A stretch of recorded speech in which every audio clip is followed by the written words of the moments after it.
नमस्कार दोस्तों, घुमक्कड़ पहाड़ी के आज के व्लॉग में आपका स्वागत है और मैं हूं पंकज पंवार। कोरोना की दूसरी लहर से पूरा देश परेशान है। उसके साथ साथ उत्तराखंड में भी कुछ कमोबेश वही स्थिति रही है। पिछले 1 से 1.5 महीने में जितनी बड़ी संख्या में लोग इस दूसरी लहर में काल के ग्रास में समाये हैं, वो अपने आप में बहुत हृदय विदारक और दर्दनाक है। इस दौरान हमने कई अपनों को खोया है, तो कई ऐसे हैं जो अभी भी इन तमाम चीज़ों से जूझ रहे हैं। अगर हम इस दौरान कोविड कर्फ्यू और सरकार की कोशिशों की बात करें, तो क्या कुछ सरकार की कोशिशें रही हैं, वो भी आज के इस व्लॉग में हम आपको बताएंगे। लेकिन एक सबसे बड़ी बात हम आपको ज़रूर बताना चाहेंगे कि लोगों की जो जल्दबाज़ी है कर्फ्यू खुलवाने की, उसको लेकर क्या कुछ रिएक्शंस हो सकते हैं आने वाले समय में। जिस तरीके से व्यापारी नाराज़गी जता रहे हैं, उनकी अपनी मजबूरियां हो सकती हैं, लेकिन कहीं ना कहीं इसका रिएक्शन आने वाले समय में तीसरी लहर के रूप में, कोरोना की तीसरी लहर के रूप में सामने आ सकता है। तो चलिए आज देहरादून की स्थिति देखते हैं। ये जीवन शहर किस तरीके से कोरोना कर्फ्यू से दो चार हो रहा है और जो तमाम बाज़ार बंद हैं, कितना नुकसान हुआ है। तो ये तमाम चीज़ें हैं जो आज के ब्लॉग में हम आपको बताने जा रहे हैं। तो चलिए चलते हैं।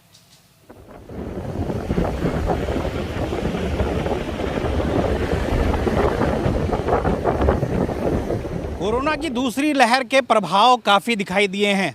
इस दौरान कोरोना कर्फ्यू पिछले 1.5 महीने से देहरादून में चल रहा है और दुकानें, तमाम चीज़ें बंद हैं। तमाम जो रेस्टोरेंट हैं या फिर जितने होटल्स हैं, होटल में थोड़ी बहुत लोग आ भी रहे होंगे, लेकिन आप सड़कों के हालात देख सकते हैं। सड़कों के हालात इतने ऐसे स्थितियां हैं कि लोग घरों से बाहर निकलने को इतने बेताब नज़र आते हैं कि आप सड़कों की स्थिति से ही इसका अंदाज़ा लगा सकते हैं कि कितनी बड़ी संख्या में लोग निकल रहे हैं। कोरोना कर्फ्यू है, लेकिन फिर भी लोगों का घरों से बाहर निकलने का जो शौक़ है, वो अपने आप में ये बताता है कि लोग अभी भी कोरोना की जो भयावहता है उसको समझ नहीं पाए हैं। हालात इस बार के कोरोना कर्फ्यू में भले ही राहत मिली हो, लेकिन कोरोना से हालात ऐसे रहे हैं उत्तराखंड में कि लगभग 6,500 से ज़्यादा लोगों की मौत हो चुकी है। हर दिन कभी 40, कभी 50 और यहाँ तक कि कभी देहरादून में या फिर उत्तराखंड में 180-200 के लगभग भी मामले आते रहे हैं। ऐसे में लोगों को अभी भी स्थिति समझनी होगी कि कैसी स्थिति है कोरोना को लेकर। आप देहरादून के जो तमाम चौराहे हैं, ऐसी स्थितियाँ लगातार आपको दिखाई दे रही हैं। हर रोज़ ऐसी स्थिति होती जा रही है, जबकि आम जनता का निकलना भले ही अभी उनको बहुत ज़्यादा राहत नहीं दी गई हो, लेकिन आम जनता फिर भी निकल रही है, कभी कुछ बहाने बनाकर, कभी कुछ बहाने बनाकर। ऐसे में आपसे अपील यही है कि तभी घर से निकलें जब आपके लिए बेहद ज़रूरी हो घर से निकलना।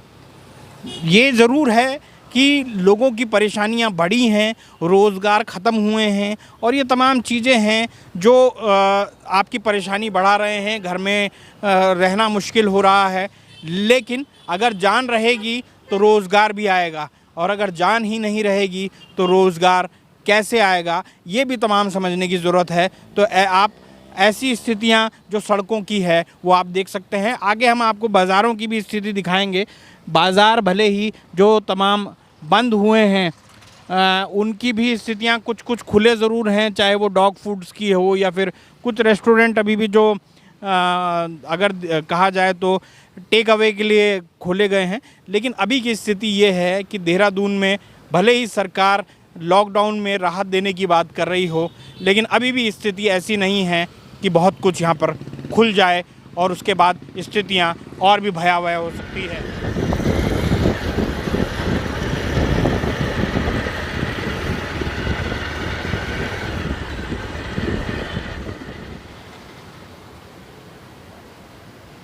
कोरोना काल में देहरादून की स्थिति क्या है, ये तमाम चीज़ें हम दिखाते हुए अब पहुंच गए हैं घंटाघर, और घंटाघर की आपको स्थिति दिखा देते हैं। बड़ी संख्या में जो लोग हैं वो आप देख सकते हैं कि घंटाघर पे लोगों की कोई कमी नहीं है, लोग बड़ी संख्या में घरों से निकल रहे हैं और अब तो मुझे लगता है कि पुलिस वालों ने भी रोकना बंद कर दिया है। ज़ोमैटो वालों की इतनी भीड़ जो है वो इस घंटाघर के पास दिखाई देती है, या फिर अन्य जितने भी होम डिलीवरी वाले हैं वो एक झुंड बनाकर खड़े हैं। तो आप समझ सकते हैं कि उनके लिए शायद कोरोना ना हो रहा हो, लेकिन इन तमाम स्थितियों के बीच में व्यापारियों की मांग है कि देहरादून की दुकानें खोली जाएं। और मैं आपको एक ये जो पोस्टर हैं वो दिखा देता हूं कि व्यापारियों को आर्थिक पैकेज की घोषणा करो कि ये जो तमाम जो पोस्टर बैनर हैं ये हर जगह लगे हुए हैं। इसमें बाज़ार खुलने के आदेश की बात हो रही है, उनको जल्द से जल्द जारी करने की बात हो रही है। जो तमाम व्यापारी है, देहरादून व्यापार मंडल जो है, दून उद्योग व्यापार मंडल है, इसके अलावा आगे वैक्सीनेट जो तमाम जितने भी यहाँ पर व्यापारी हैं उनको वैक्सीनेट करने की मांग की जा रही है। उनको कोरोना वॉरियर के रूप में वो करने की बात की जा रही है और सरकार कहीं ना कहीं उनके दबाव में भी आती दिख रही है। लेकिन क्या अभी वो स्थितियां हैं? हालांकि ये एक बात ज़रूर है कि अगर वो दुकान खोलेंगे नहीं तो उनके घरों का रोज़गार या फिर उनके घरों में कैसे राशन पहुंचेगा, ये तमाम चीज़ें हैं। लेकिन एक बात और है कि अगर स्थिति अभी से बाज़ार खोल दिए गए तो क्या आपको नहीं लगता कि हम बहुत सारी चीज़ों में फिर पीछे हो जाएंगे? जो हमने इस 1-1.5 महीने देहरादून में हमने अपने आप को बचाने की कोशिश की, कोरोना से बचाने की कोशिश की, लोगों ने जो बचाने की कोशिश की, अब अगर बाज़ार खुलेंगे तो बाज़ार बिना लोगों के कैसे धंधा कर पाएगा? तो इसलिए लोगों को भी निकलना पड़ेगा और इन तमाम चीज़ों की भी छूट दी जाएगी। तो ये तमाम चीज़ें हैं जो कोरोना कर्फ्यू को देखते हुए सरकार हालांकि छूट देने जा रही है, ये लगभग तय है।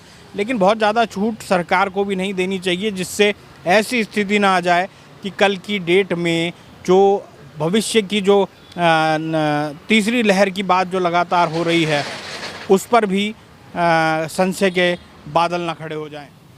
तो दोस्तों, हमने आपको कोरोना की दूसरी लहर में देहरादून की क्या स्थिति है इसके बारे में हमने आपको बताया।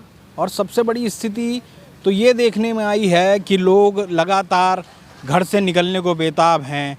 व्यापारी लगातार सरकार से मांग कर रहे हैं कि दुकानें खोली जाएं, लेकिन सरकार अभी बहुत ज़्यादा जल्दबाजी के मूड में नहीं है।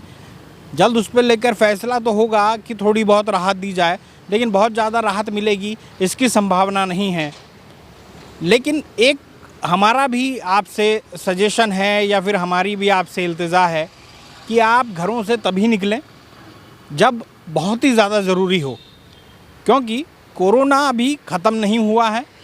जब तक सबको टीके नहीं लग जाते, जब तक सब वैक्सीनेट नहीं हो जाते, तब तक संयम बरतना बहुत ज़रूरी है। तो दोस्तों, तो ये था आज का घुमक्कड़ पहाड़ी का व्लॉग। आपको हमारे व्लॉग कैसे लगते हैं इसको हमें ज़रूर बताइएगा और हमारे चैनल को मजबूत करने के लिए इसको सब्सक्राइब ज़रूर कीजिएगा। तो अपने दोस्त पंकज पंवार को इजाज़त दीजिए।